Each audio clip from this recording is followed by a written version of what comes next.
Sorry about the late start. I was trying to get stuff squared away here so we could have highlights and stuff to look into. Okay, it's another round of Red Clay here presented by our friends at, as always, Kaiser Pemanente. Thanks for dropping in. This show, we're going to catch up with Mike Petite, the head coach at Callaway. That's going to be toward the end, and we'll find out about boys and girls programs right now with Callaway and how things are going with him at this point of the season. We've got your rankings. We got highlights. We got schedules, we got news in the grand scheme of things, news involving us here at SDH and how we are trying to continue to do our part. And I'll probably lead with that as everything going on here in the high school game continues. If you missed it on soccerdownhere.net on the website and on Morning Espresso, that was that's brought up every morning by Jason, presented by our friends at Oglethorpe University. Really cool thing happened yesterday, and it was the overarching announcement of our partnership with the Georgia Student Finance Commission supporting student athletes around the state. And if you missed it, it's a new partnership with gafutures.org. We're going to support high school coverage. Obviously, we do it already, but supporting coverage across the state, helping student athletes and families prepare for their paths around graduation. So let me bring up the font once again, and it is at gafutures.org. That's where you can get all your information. So with gafutures.org and the Georgia Student Finance Commission, we're going to connect our high school soccer coverage with the resources available through GA Futures, which is the statewide platform helping students plan and pay for college, preparing for careers after high school. 9th grade through graduation, GA Futures provides tools to help students and families navigate college planning, financial aid, scholarships, and career pathways. Families can create an account and explore the possibilities there at gafutures.org. So what we're going to do, and it's centered around one idea. Players playing across the state deserve opportunities beyond the final whistle. So now we have a collaboration with the Georgia Student Finance Authority, serving as the major sponsor for SDH's statewide high school soccer coverage during the 26th season. Presenting sponsor of the Georgia Call-Up, and you've seen that probably on social media, mostly, mainly, throw those two words together and you end up with mainly. Mostly or mainly on Instagram and our social media platforms and at soccerdownhere.net. It's a recurring feature highlighting high school soccer players across the state deserving recognition and exposure to college programs. Think of it like, for those of you that watch the GPB high school football coverage, and what we would do during recruiting season is Matt Stewart and myself and those of us at Georgia Public, we came up with the feature of Make That Kid an Offer. And it has to do with those student athletes that, for whatever reason, they're too whatever, and all these adjectives are in quotes, small, they don't have the range or what have you. They might be geographically challenged where they kind of fall into a geographic black hole and they're not being showcased because they're too far away from a media center to get focus.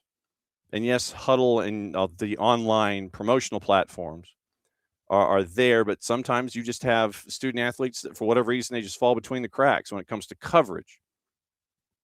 They might be getting looked at by a group of 5 or group of 4 instead of getting power 4 looks, because of the way things are these days with name, image, and likeness and National Signing Day being different. You have all the trickle-down effects.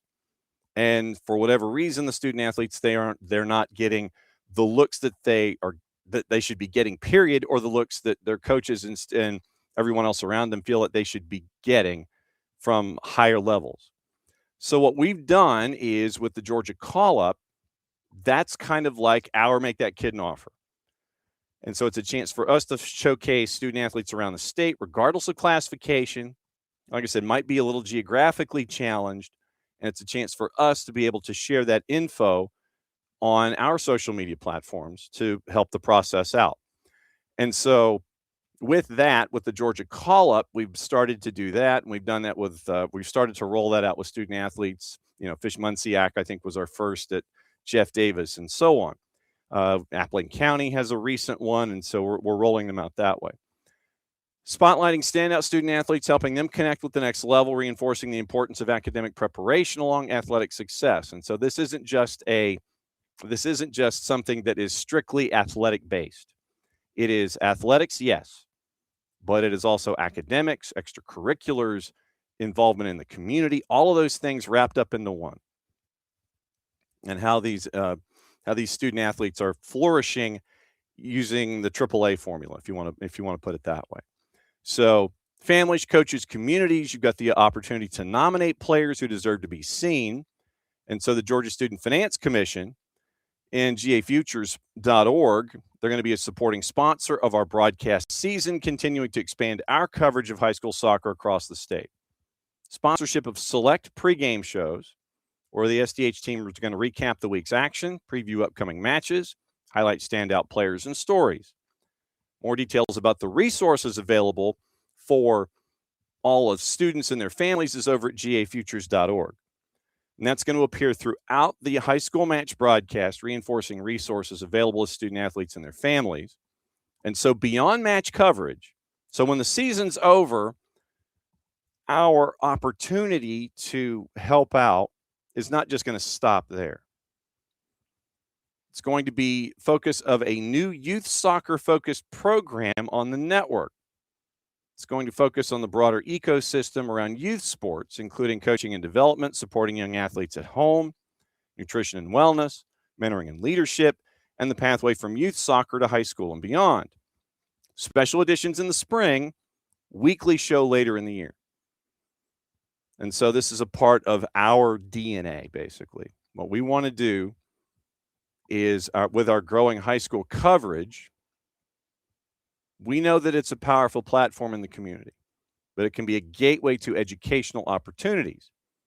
And so now our work with the Georgia Student Finance Commission wants to make sure that players and families involved in the sport of soccer have access to the tools that can turn what they're doing on the field and in the classroom and with extracurriculars into career and academic success. So that's a big thing for us at GA Futures and with our future with gafutures.org. So very, very cool stuff that we're doing with the Georgia Student Finance Commission, and looking forward to that relationship as it continues to grow across the board. So that's, I guess, technically that would be, opening kickoff for us here today on Red Clay, is our relationship with the Georgia Student Finance Commission, gafutures.org. And if you have a student athlete that you would like to recommend for the Georgia Call Up, reach out to us on our social media. Like, friend us, let us know, shoot us a DM, shoot us an email, soccerdownhere@gmail.com. All those different places that you can do it. Let us know about what's going on in your particular part of the state, particular part of the state of Georgia, how we can get the word out on a couple of different fronts about student athletes that are playing the sport of soccer that deserve looks to be ready for the next level. So that's where we are with the Georgia Student Finance Commission and our friends. More information, obviously, right there at gafutures.org. So very, very cool stuff there. And we can't thank them enough for helping us out and being a part of everything. So that's the rundown with that. So very, very cool stuff with our friends at gafutures.org. So keep an eye out for that. Like us, friend us on all of our social media. If you've got a student athlete, suggest it to us and let us know. And then we'll follow up with the coaches and programs and things like that. And we'll get it all squared away with you. Okay. All right. So let's get you into what happened last night. Last night on the network, it was our first trip to Greensboro. And it was an opportunity for the boys and the girls games for GMC Prep and LOA. And the girls' game had one goal on the board, a game that was fairly back and forth, fairly stretched. And at Tucker Field, it was a goal by Amy Romero from 35 yards out, and it was a 1-0 win, and that was the difference for LOA. So LOA gets the win. They go to 3-5. This is a non-region game, so it was a chance once again to get ready for all the activity that you're going to be facing down the stretch. And so 1-0 for the girls' side on the Amy Romero from 35 challenges the keeper and saw some space. Keeper was off her line a little bit. Romero saw from about 35 that she was going to give it a shot, had enough weight on the ball to get it between the keeper and the goal line, goes through the keeper's mitts and goes in the back of the net, and that would be the only goal of the match. 1-0 at 30-11, and that was match number 1 at Tucker Field. Okay, that gets us to the boys' game. And so what happened in the boys' game, what happened was this. It was one of the crazier games of the year. And you had GMC Prep scoring twice in the first half. Cardi with his 12th at 9:16, I think, if I've got my numbers right, and if I can read my own handwriting. So Thomas Cardi gets his 12th at 9:16, 1-0. Then Gavin Smith gets his 4th from about 25 yards out to make it 2-0 GMC. That was in the 28th minute. So that sets us up for a crazy second half. And here's the abridged version of the second half. And you can go back and listen to the archived games themselves over at soccerdownhere.net. But here is the second half highlights in somewhat abridged form, but it's worth it because of the crazy. Last night, Tucker Field, Greensboro, LOA, GMC Prep, boys side, second half. GMC goes into the second 40 with a 2-0 lead. Here's what happened from there. But over the top once again, Wells is waiting for it, and he waited too long. Inestrosa is going to put it in, and we're tied at 2. Hayden Wells was waiting to the edge of the 18 so he could pick it up. Defenders were going back. Hayden Wells was standing pat at the edge of the 18. And it looks like Jake Cantrell is trying to say that, as one of the captains, that at 16-14 of the second half, that Inestrosa was offside. He was having a discussion with the near side ref, and the rest of the world was trying to go on and continue playing while Cantrell was going to have the conversation, maintaining that Inestrosa was offside. But Wells was waiting at the edge of his 18. Defenders were coming back, trying to shield so the ball could get to Wells and he could grab it at the edge of the 18. Inestrosa got there first at literally like the 19.5-yard line. Got around Hayden Wells and ends up putting it in the back of the net. And we go from 2-0 to 2-2 with 23 minutes to go. Fantastic imagination that we're seeing from Leo Inestrosa from the Titans this evening. Now up the left-hand side. In transition, Tommy Cardi cuts it in, edge of the 18, tries to get around the defender. Does not. The defenders themselves for LOA clatter into one another.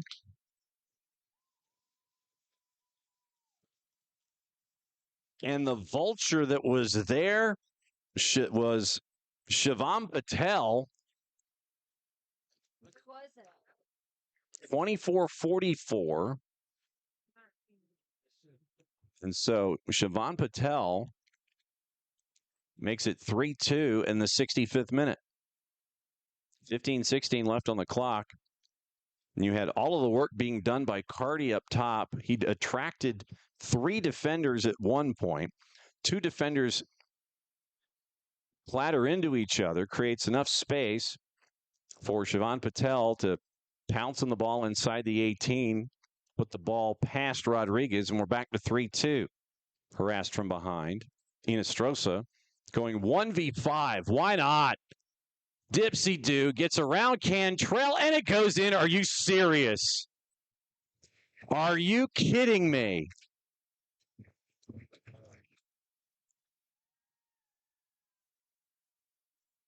30:02 of the second half, and Inestrosa, I mean, you got like Lindsey Vonn, Franz Klammer, the Mayer brothers, Leo Inestrosa. Some of the most giant slalom moves I've seen. He goes 1v5 basically and puts it past Hayden Wells, and we're tied at 3. So you're tied at 3. So it goes from 2-0, goals by Carty and Gavin Smith, into the second half. Goal by Hinestrosa to make it 2-1. Goal by Hinestrosa to make it 2-2. Siobhan Patel makes it 3-2 in the 65th minute. 5 minutes later, technically 6. Really, it is literally at like 70:02, just as you get into the 71st minute. Hinestrosa with that 1v5 moment puts it in the net at 3-3. Nothing is resolved after 80 minutes. So then we go to the shootout. And since it's non-region, you go to shootout, it's an option. And so non-region play, you can either end at a tie, go to a shootout. Most coaches opt for shootouts because that way they can sit there and see how their team will respond in these kinds of situations going into playoffs and things like that. So 3-3 after 80. We go into the shootout. Here's your rundown of what happened in the shootout. We're not going to play the whole thing because it would be like 20 minutes. LOA misses their first 2 rounds. GMC Prep makes their first 2. LOA makes their next 2. GMC misses their next 2. Both teams convert in the 5th. 6th and 7th, both teams convert. So we are now in the 8th frame of the shootout. And we are tied 5-5 going into the 8th frame. So through 7 frames, we're tied at 5. After GMC Prep had a 2-0 lead. Then they missed their next 2. LOA makes their next 2 after missing their first 2. So 3-3 after 5. We go 6th and 7th, they're in. 5-5 after 7. Now we go to the 8th frame, and we go for a while. Once again, this was us last night. And I think the way that this is working is that Tyler Mayer didn't need to show his card. The refs are just writing the numbers down in order as they show up. Carty, edge of the 18. Rodriguez guessed right. Too much speed on it, so Carty goes under Rodriguez. Bottom of the 8th. Austin Dell. So now Austin Dell v. Hayden Wells. Write the number down. And so Dell, Wells clapping hands. Dell runs up to it. Gets it past Hayden Wells. Wells had his hands to it. Too much on it. And we're going to the 9th. You're not going to video this, Amanda? Landon Ultramari is now top of the 9th. And a night full of why not, we're at the why not stage. Ref writes down Landon O's number, writes down the top of the 9th. Landon Ultramari, he's ready to go. He's been ready. I don't know if the referee's hand is frozen or not. Trying to write down that Landon O is ready to go.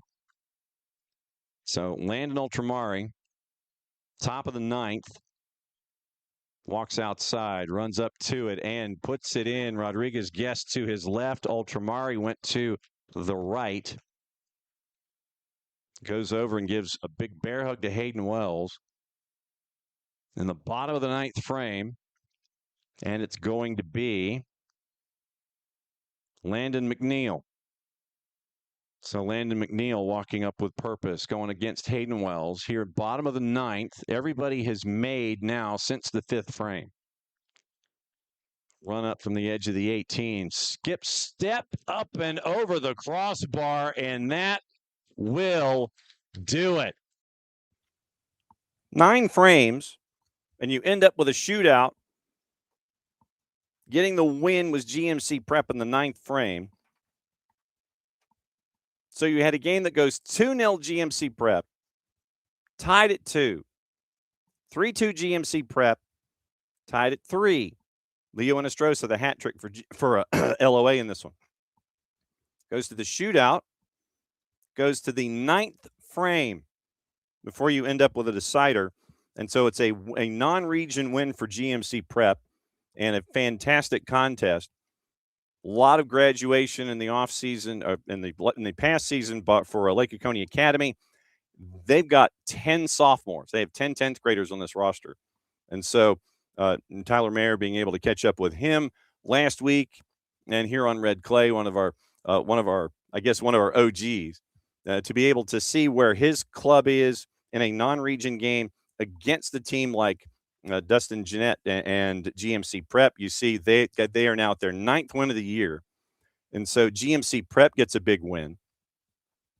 And they make their way back to Milledgeville after the match, and they get to just keep right on rolling. So it was a split night at Tucker Field. We can't, once again, thanks to both GMC Prep and to Lake Oconee Academy for helping us out and be as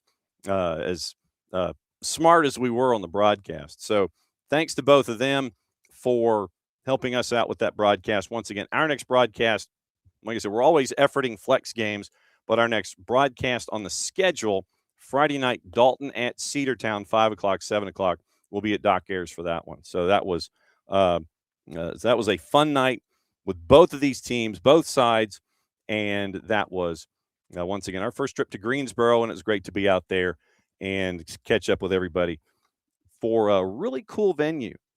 Really, really cool venue, the way that Tucker Field is laid out in that bowl there on campus. But once again, single A game, really important in Class A D2, two programs that looking to make deep runs come the postseason, and looking forward to seeing where they go here in 2026. Okay, going to catch up with Coach Petite coming up in about 15 minutes. Let's get you into the schedule for today and let you know what is going on in and around the state of Georgia.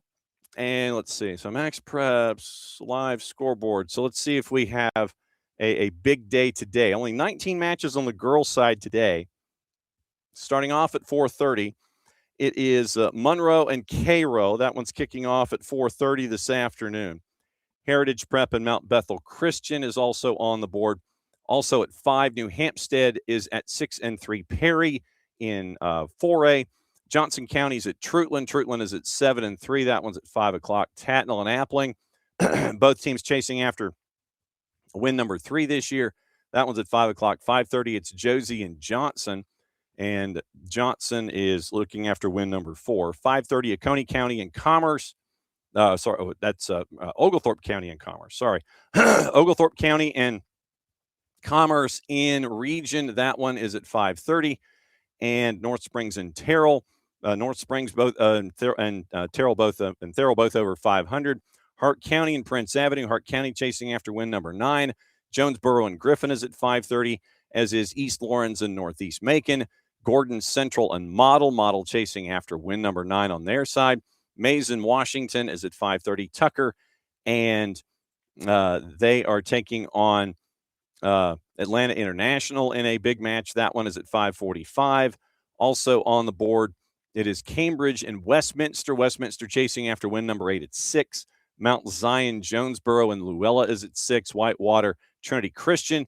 Big matchup on the girls' side. Both teams 7 and 1. You might see our Jessica Charman there at 6 o'clock.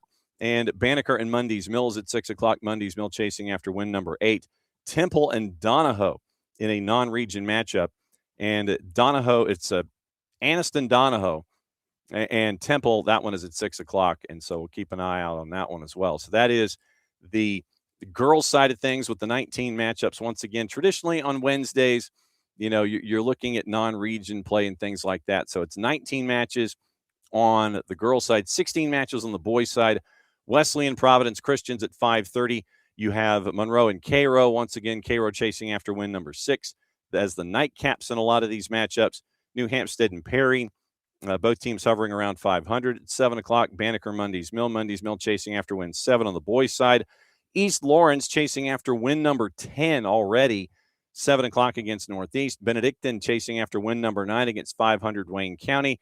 Tatnall and Appling. Appling is at 8-1, chasing after win number 9 against Tatnall. Josie and Johnson's at 7 o'clock.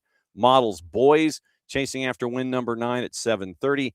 Carrollton's boys program chasing after win number 9 against Westlake. Jonesboro and Griffin. North Springs and Therrells at 7:30. Hart County's boys 10-0. And they're going to be taking on Prince Avenue in the nightcap, and Oglethorpe County and Commerce trying to chase after win number 4. Tucker and Atlanta International. That one is at 8, as is Mount Zion. Luella is chasing after their 8th win of the season. That one is slated for 8 o'clock. And so that's your rundown of the schedule, scores and schedule. And so the scores and schedule there is 35 matches, both boys and girls. And we're looking forward to seeing what happens in those matchups as we go. Now, looking at the rankings as we know them, and this is once again from our friends at Scoreboard, and we're going to go from 6A all the way down to single A, just to let you know what's going on right now with the rankings as they are laid out. 6A girls in the top 10, and in this one, West Forsyth, we've been there. We've seen what they're able to do. They're 10-0 right now in 6A. It's West Forsyth, Brookwood, Walton, Norcross at 8-2. Richmond Hill out of Region 1 is at number 5. Parkview's at number 6. Hillgrove at 7. Campbell, Harrison, and Cherokee right now are your 8, 9, and 10. That's your Week 5 rankings in 6A. In 5A, Roswell's ranked number 1. And so Walton and Roswell on the girls' side, they're playing a non-region matchup here next week. So keep an eye out on that one. That one is next Tuesday. So that one, if you want to circle a matchup, circle that one for next week. Johns Creek right now, the girls' side, they are at number 2 with 10 wins. Lassiter's at number 3. It is Pope, Northgate, McIntosh right now at number 6 at 9-2. Riverwood, Decatur, Alexander, and Chambly. That is your top 10 in 5A. We'll keep an eye on those as we go. Quad A, Westminster right now ranked number 1. And so Westminster at number 1, Marist at number 2, North Oconee number 3, Midtown at 4, Blessed Trinity is at number 5, Alatoona, Northside Columbus at 8-2, 3-1 in region play. Stars Mill, Dalton's girls, and St. Pius at 6-6. That is the rundown in Quad A for the girls' side. In Triple A, private side, this is the single A through Triple A on the private side. Wesleyan, Hebron Christian, Holy Innocents, Calvary Day, GAC, Providence Christian, Paideia, Whitfield, Lovett, and Mount Perrin. That's 1 through 10 on the private side. Once again, it's Class A through AAA private. In AAA on the public side, Oconee County ranked number 1. And the brackets, see, now I'm fascinated with the brackets. So let's see if we can take a peek at the brackets really quickly and see if they're out first and foremost. But I think that if you are leaning into an idea that number 1 versus number 2 would be the way that it would finish. Now, I'm trying to see if it's power rankings. It is power rankings. Okay, so you would not, in theory, if power rankings and current rankings would equate, you would not see 1, 2, 3, and 4 until the Final Four. And right now, the Final Four in AAA is, they're once again, it's going to be 1 and 4 on the left-hand side, 2 and 3 on the right-hand side. I thought that they had figured out the venues. We know the venues, we just don't know which one is where. But now, they would not meet until May the 7th if you coordinated, and it was like this, where Oconee County, Jefferson, Adairsville, and Lumpkin County would be your 1, 2, 3, and 4. Calhoun right now on the girls' side is number 5. So Oconee County is at number 1. In theory, if power rankings would equate to the rankings, your final four would be Oconee County, Lumpkin County, and then Adairsville and Jefferson. That's some heavyweight stuff. And once again, if you played it all the way through, and number 1 versus number 2 would be Oconee County and Jefferson, another rematch of the championship from last year. Oconee County, Jefferson, Adairsville, Lumpkin County.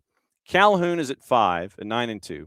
Whitewater, Sandy Creek, West Lawrence, Cherokee Bluff, and Dawson County are your top 10 in Class AAA girls in the state of Georgia right now. So keep an eye on AAA. That's going to be one of the tightest competitions once they get into the postseason that you're going to take a peek at.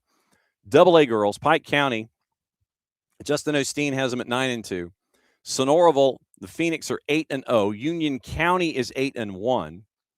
Callaway, once again, is the reason, half of the reason we're catching up with Coach Pettit, coming up here in about 10 minutes or so, a little more than 10 minutes. Right now ranked at number 4 at 7-4. Coahulla Creek is at number 5 at 8-1-1. Columbus, Hart County at number 7. Pierce, Thompson, and Stevens County are 8, 9, and 10 in the rankings as they were published this past weekend. Class A Division I. Ace Charter at number 1, followed by Thomasville. Model, who has that non-region game today. Jeff Davis, who's now at 10-1. Bleckley County is coming in at number 5. Social Circle, who we've had on the air. Lamar County's at 7. Then it's Toombs, Bremen, and Swainsboro, 8, 9, and 10. Class A Division II. Screven County, Chatco, who has run the table. They're 10-0 right now. Chattahoochee County, they are 10-0 right now. Claxton's at number 3. Tryon, Atlanta Classical. Irwin County is at number 6. Trutland's at 7. Atco is at 8. GMC is at 9. And Brooks County is at number 10. Once again, GMC with the activity that was on the network last night going up against LOA. And so keep an eye on Class A Division II. Screven, 10 wins. Chatco, 10 wins. Not used to seeing Chatco at 10 wins at this point of the season. Early on, they run the table, 10-0 out at Chatco. Trutland at 7-3, coming into this week of competition. So keep an eye on Class A Division II as well. So some new names that are a part of this whole discussion. Really looking forward to seeing where those continue to go. 6A on the boys' side. Meadow Creek is 10-1. We got to get the skinny and find out what's going on at Meadow Creek. Lambert is number 2. Peachtree Ridge at number 3. Archer at 4. Duluth. Carrollton coming in at number 6. Pebblebrook at 7. South Forsyth at 8. Denmark at 9. And Berkmar is at number 10. 5A. Johns Creek at number 1. McIntosh at number 2. Lassiter at 3. Clark Central. Milton. Veterans coming in at number 6 at 10-2. Woodward Academy, Gainesville, Pope High, and Lanier. That is your number 8, 9, and 10 in 5A. Quad A, Dalton, no surprise, number 1. Drew is number 2. Midtown at number 3. Pius is at 4. East Forsyth is at number 5. BT is 6. Southeast Whitfield's at 7. Altoona is at 8. Cedar Shoals and Clarkston right now are your 9 and your 10. In AAA, let's go to the private side, on the boys' side first. Whitfield Academy at number 1, GAC, followed by Atlanta International. Calvary Day, unbeaten in their first 8. Savannah Country Day, Hebron Christian, Wesleyan, Lovett, Providence Christian, and the Walker School. That's your rundown of the top 10 there. AAA Public, Johnson Gainesville right now is your number 1. Islands is your number 2.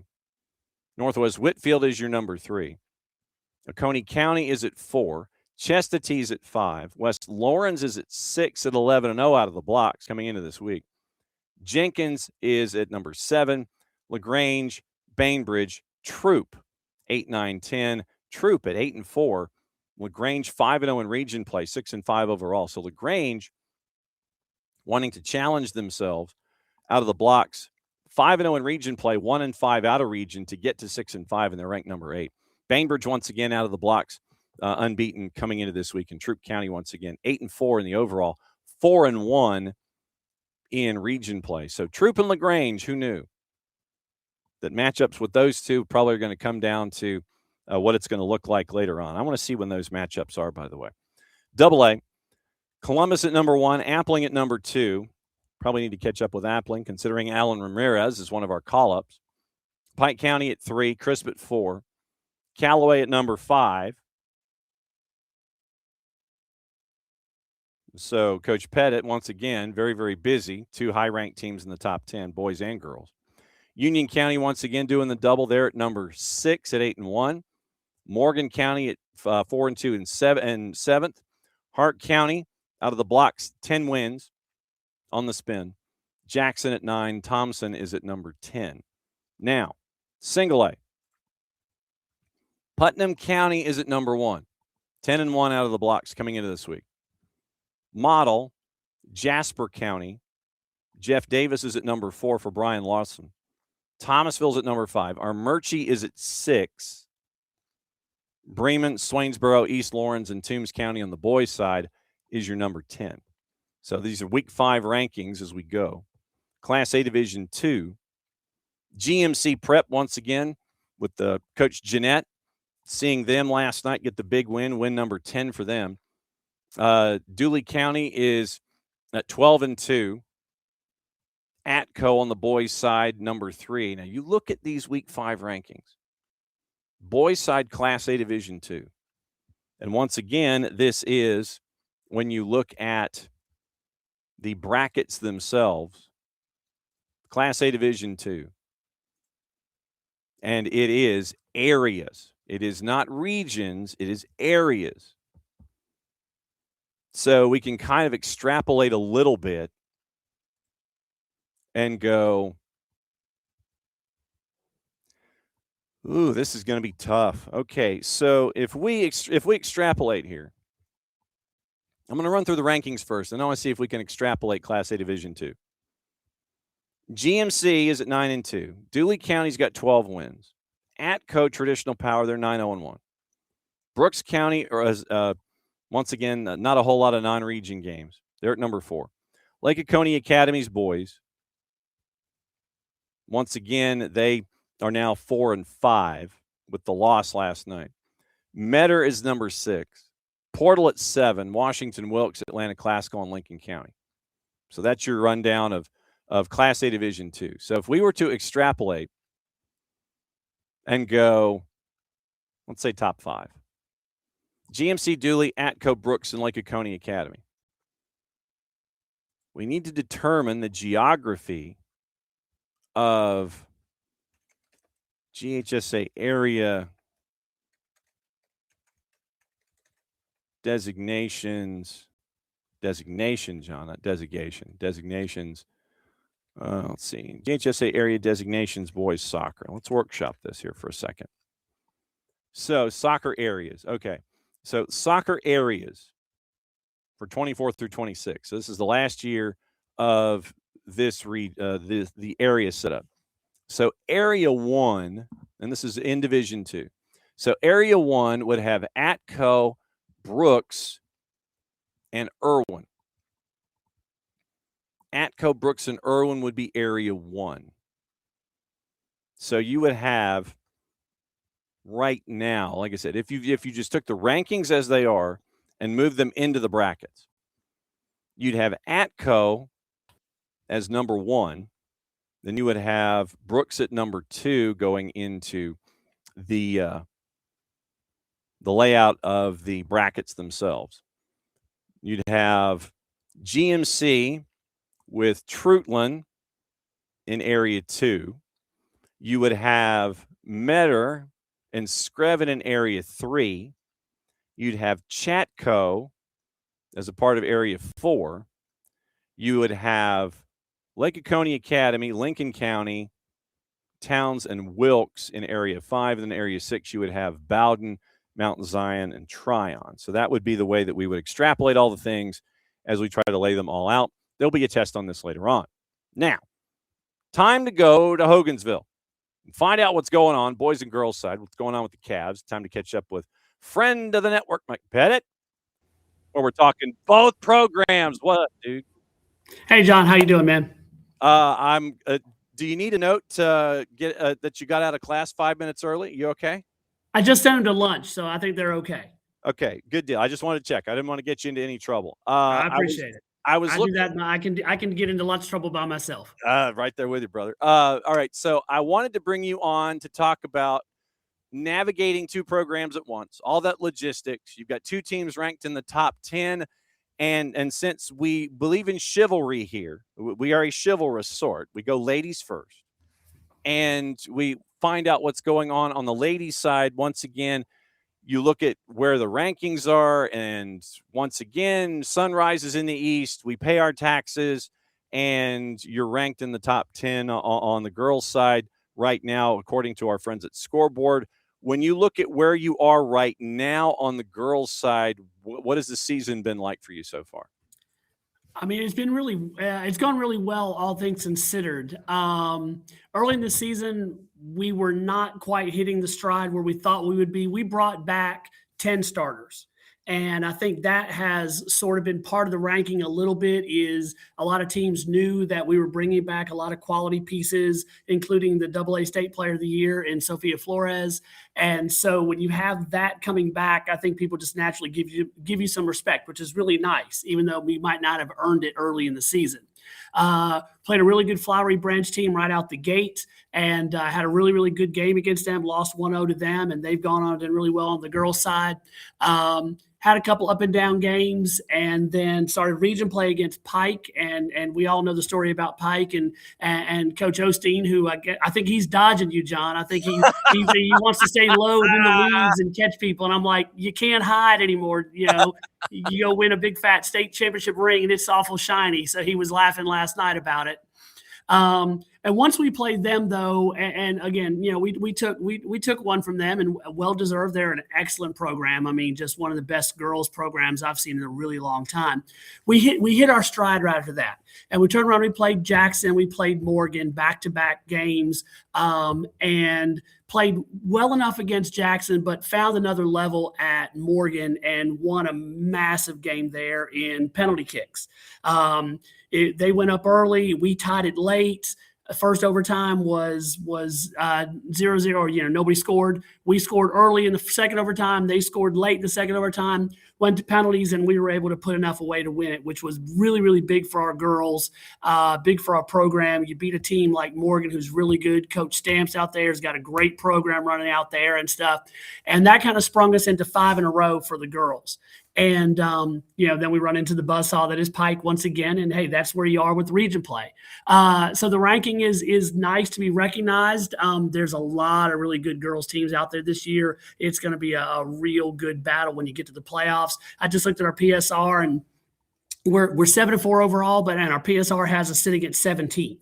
So that kind of shows you the quality of programs that are out there. If we might be ranked 4th, I think some coaches are getting slept on. Some programs might not be getting the attention that they should get across the state, which we would love to have more people in the rankings. I'm the ranking coordinator for both the boys and girls at AA. So coaches out there, shoot me an email. Let's get you on those ranking committees, and let's get some, you know, teams represented that deserve it.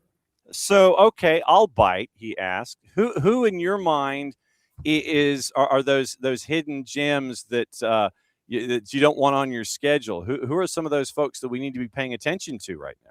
Well, you know, some of those South Georgia teams are really good that way and stuff. And I know from the boys' side, from the girls' side, a couple teams that aren't quite getting the love that they should.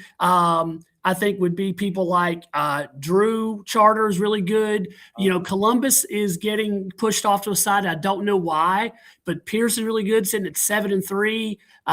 You know, so you got some good teams out there that just aren't quite getting, I think, the attention that they deserve for whatever reason, especially from the South Georgia area. Yeah, and I mean, it's when what we always try to do, and what we've tried to do when we started Red Clay, was make sure that everybody knew about everybody. And I know traditionally, you know, South Georgia, you kind of go past Southern Crescent, you work your way past the Nat line, then it kind of just gets into a bit of radio silence like that.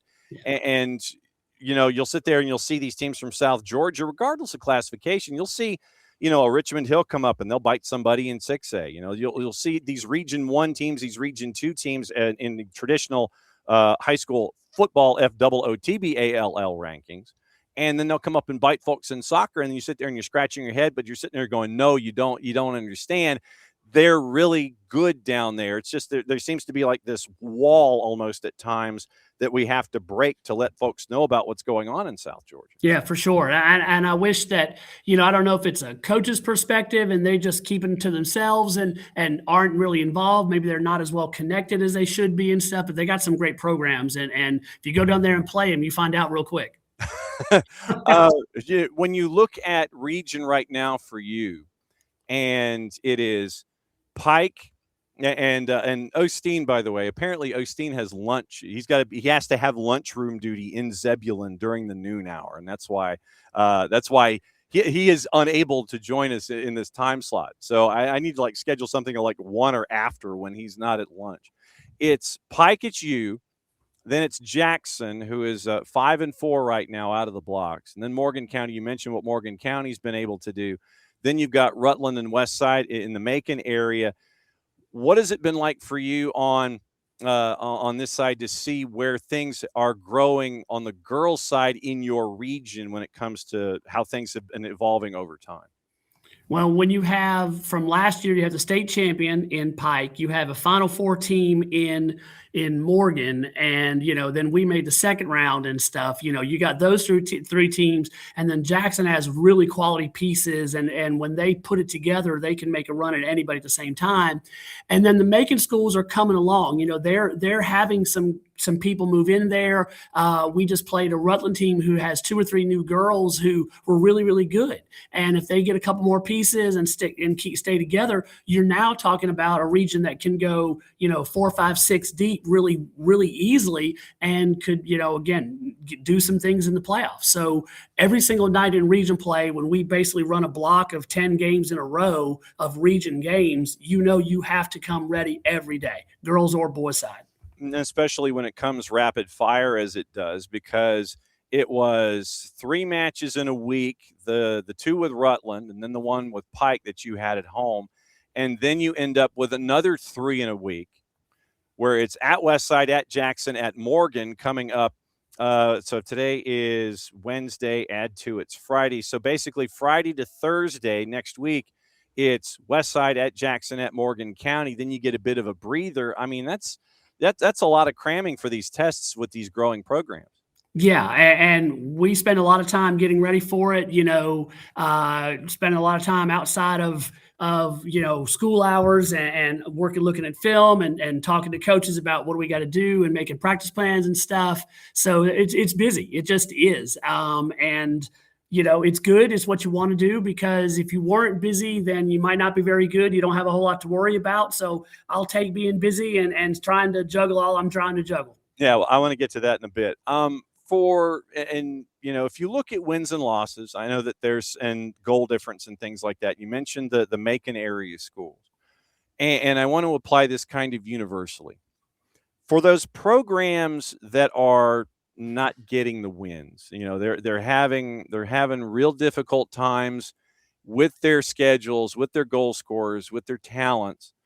What advice would you give those programs that are the young programs or the programs that are trying to get to that next level and just get to some level of consistency where they're scoring goals and they get that continuity? Those programs that are having hard times, do you ever have conversations with those coaches, where it's like, okay, hey, stay the course. I see some things here, A, B, C, and D. What do you give advice to those programs? Do you have conversations with those coaches? Actually, that kind of thing just came up with Rutland the other day because we played them literally Wednesday and then Friday. Yeah. So we saw the coaches, we saw the girls, we saw them play. And again, they were a competitive side. Obviously the scores went our way and we played well against them. But I was just talking to the coach in the, before the game, a little bit after each of the games and stuff. And I said, look, you have a lot of pieces here. I said, you have the opportunity to, build this up. And I said, I just hope it goes really well for you. And I said, look, if there's anything I can do do, let me know, because we've all been there. We've always been with a program that doesn't have all the parts, and you're trying to find a way to get it to where you want it to go and stuff. And eventually, if you work at it long enough and you keep things together and keep players with you, you're able to build it up. What I would say would be, can you widen your scheduling net and be willing to travel a little bit to find some of those teams who are more like you and more at your level, because there's plenty of them out there. And I think, a game, and I'm not trying to slight it, but let's say Pike against Rutland isn't much competition for either program. Right. And so that doesn't help them, even though it has to be played. But if Rutland can go find other schools that are in a similar situation, and that's probably not that far to travel coming out of Macon to find those kind of schools, then you start to build some success, you start to win some games, and think the program starts to turn around. Okay. Boys side. And it's once again, you want to schedule and you want it to be as difficult as you can make it early on, so you can figure out where you are hitting region play.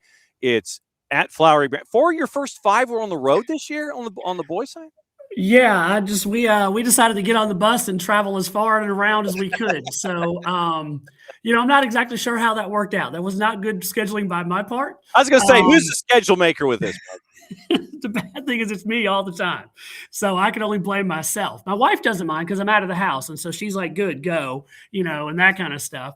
But, on the road a lot tested us, and it was rocky early. That Flowery Branch, boy, we were punching out of our weight class for that one and that kind of stuff. And that's a good side they play. And what we did though was we learned a lot from that game. We dissected that film and sat there with the guys and looked at it and stuff. And then we turn around and play a good Mount Zion team who, guys kind of thought, oh, we got this. It's a little 1A school. We've played them before, and they battled us, tooth and nail and stuff. I mean, it was a 4-3 game, and it wasn't decided till late in that contest and stuff. And then we turn around and play a good buddy of mine, Peter Bobbles, up at Mount Perrin, who's a guy you need to get on. I'm sure he would be able to do a lot for you guys and stuff, and talk about that private school world up in the Atlanta area and stuff. And that was a turning point for us right there.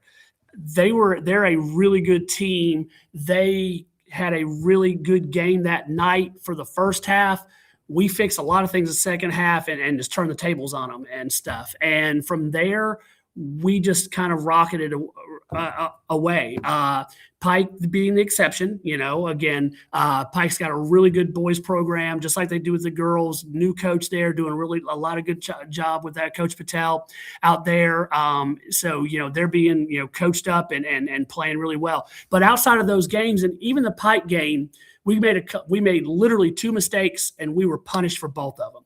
And we could not find the opportunity to get at them. Last night, different story. But anyway, so we started with that Mount Perrin game, and we had a run of just really quality play.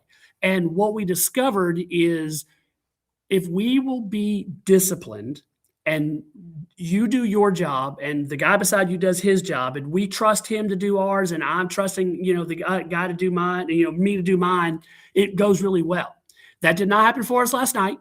But leading up to it against Morgan, against Jackson, against Mount Perrin, those kinds of games, we did those things and we played really, really well. So that was big for us. And we learned a lot early part of that season, which was sort of the goal. I mean, it sort of worked out. Yep. And then on the boys' side, it is once again Friday at West Side. Then it's Jackson at Jackson next week. Then Morgan County back to your place. And then you get the gap week after that. What do you do in that gap week? I mean, obviously you hit a marker, you get to kind of hit the reset button a little bit before you get to those last couple of matches in the stretch run. But in between 326 and 4-6 on the calendar, 30 days has September, April, June, and November. All the rest have 31. So that's like 10 days from Morgan County to West Side at your place there in Hogansville. How do you navigate that, for the stretch run? What do you do to make sure that you're as sharp as you can be coming back? Sleep, that would help, because there's not a heck of a lot of that going on right now. Right there just be able to take some time and go back and look at some maybe patterns that we've developed, look at some film on our own and say, hey, here's where we're getting exploited. Here's where we're not doing what we should be doing. And this is a pattern that we see. What are we doing really well? So it gives us a chance to, okay, we're out of region play. We know we're settled there. PSR is not done yet because we got some really good PSR teams on the back half of the schedule. Again, we just keep the heavy hitters coming. You got Harris County, you got Luella. I'm just like, oh Lord, who scheduled this? I want to blame my assistant coach, but Hunter doesn't want to take any credit for all that kind of stuff. But anyway, but if you want to be a head coach, you got to learn to take those slings and arrows, man. Man, I'll tell you. Well, when I'm the one shooting them at myself, it doesn't help any, though. That's the whole problem. I mean, it's the self-inflicted wounds. But it'll just give us a chance to just breathe a little bit. The guys, we go hard at practice. I mean, they really do go really hard. And I got a crew. I got 36 that come to practice every day. It's a mix of JV and varsity, but we run them all together. Different guys that helped out at the varsity level at different times. So it's just a go to get that many guys through all the drills and reps we want to get. And so by the time that we're done with girls practice or boys practice or vice versa, the coaches look at each other. We're just like, and we got to do it again tomorrow, or we got to get on the bus and go somewhere because we're probably going away, and that kind of thing. But the break is going to be good for all of us. That is for sure. Just we don't practice. We let the guys get away. If you're going to go on a trip, go on a trip. If you're just going to do nothing, do nothing. Hey, we say the field's open. We'll unlock the gears. Go get what you want, but do it on your own. You need to take care of you. We need to take care of ourselves and then get back at it for those last couple of weeks before the playoffs. How difficult is it, or how much of a challenge is it? Let me rephrase it to that. For you to be with both programs, obviously that means there's a lot of trust with your assistants and how things are run from you top down. But what's it like navigating both programs? Again, you count on your assistants to just knock that out every day. So what we do is we go to practices and they have some overlap. Mm-hmm. So we have one group that goes early and they go from like 3:30 to 5:30. And we have one group that goes late and they go 4:30 to 6:30. I start with the early group and stay with them the whole time. My assistant for, let's say the girls are early this week. So my assistant for the boys, Hunter Lee, comes in and he starts boys at 4:30. I transition from at 5:30 over to the boys and finish up with them. And then the next week, my other, the girls' assistant will start the late practice and all that kind of stuff. So I stay with the first team, the whole practice, and then transition to the second team at the end of their practice for the last hour and 15 and stuff. But I've been so fortunate to have guys who've been around the program and with me for a really long time. Jeff McGuffin has had 2 girls graduate through this program and played, and he's still willing to come around and coach with me. So that's been awesome. I got 2 guys who are coaching on the boys side, Hunter Lee and John Will White, who played for me here at Callaway, and they keep coming back for more punishment. So they know, so those 4 guys or those 3 guys and we've been together for now 10 years, essentially, whether they're coaching with me or playing with me. And so we all speak the same language. We all have the same ideas or similar ideas. We know what we're trying to accomplish for the girls and boys separately and collectively. We work as a big unit. I mean, we're just a coaching staff of soccer players, whether they're girls or boys. And they take so much off me. I can sit there and say, hey, what do you want to do for practice today on the text? And in 5 minutes, I'm getting – we're going to do this drill, this drill, this drill. I mean, they're just banging things out. And all I do is kind of compile a plan and say, here you go. I just printed them out just a minute ago. Here they are, ready to go, literally on my printer just now. And so that helps so much. And then, the support at home, my wife is great. She allows me to go run and be everywhere I need to be. Like tonight, we got a middle school game at home. So I had a game last night. I got middle school tonight, middle school tomorrow, varsity away Friday. I'll say, I'll see you Saturday. I come in and she's like, hey, go do what you got to do for the kids. Go do what you got to do for the program. And she's the ultimate, coach's wife who gets it, loves sports herself and that kind of thing. And just, really supportive. So couldn't do it without that group for sure. No doubt about it. And that's why I always have the fat head of the boss here in the office. Absolutely. Definitely the boss for sure. Everybody knows about it. Mike, it's always great to catch up with you, my friend, and great to have 2 teams in the top 10. Do not be a stranger. You can crash here at any time. And we'll rock and roll, and we'll keep an eye on what's going on down there in Hogansville. Thanks for dropping. We love doing it. Thanks so much. I appreciate all you do for high school soccer around the state, and all you do for soccer in general. It is so awesome to see it and be part of it. So thank you so much. And anytime, I'm here for you, man. Be good, my friend. We'll see you soon. Take care. There he goes, Mike Petite, head coach. Coaches. He is the head coaches of the boys and the girls programs at Callaway, and he's printed his game. He printed out his plan for the day, and he showed us the front page. That's how organized the man is. Shows you what's going on there. So it's always great to catch up with friends and find out what's going on.